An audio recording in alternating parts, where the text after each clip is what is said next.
Hey, my name is Timothy Murata. I was chosen to speak about the child protection laws pertaining to the Fair Labor Standards Act of 1938. During the 19th century, children were pretty much viewed as low-wage workers that would work right alongside adults.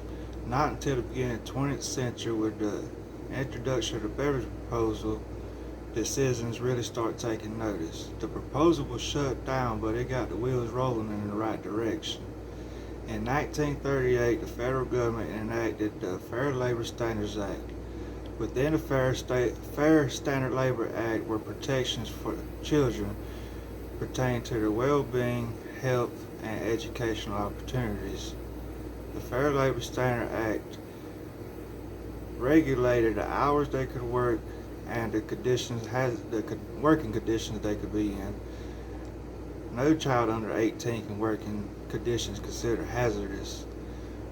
But the Standards Act had rules for the hours 14, 15-year-olds could work.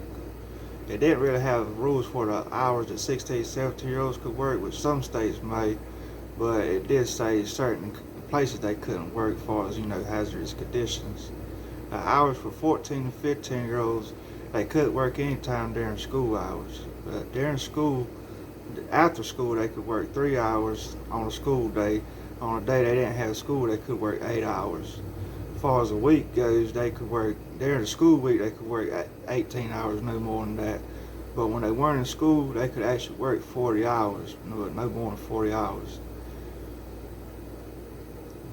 Children under 14, they really can't work. There's a few exemptions as far as they can work for the parents. They can deliver newspapers if they're acting or performing, or as far as certain farm work goes. And there are a lot of different rules as far as agriculture goes, but it still has to set to the same standards as far as the hazardous conditions. Like 14-year-olds, they could work on the farm, but they can't really do like machineries and stuff. They can't really operate any of that. And actually, children under 14, there's things they can do on the farm too. But 16, 17-year-olds, they can do pretty much anything as long as it ain't considered hazardous by the government. But they like machineries, they fine with working that. And pretty much the hours are very lenient. They can work. That concludes my presentation.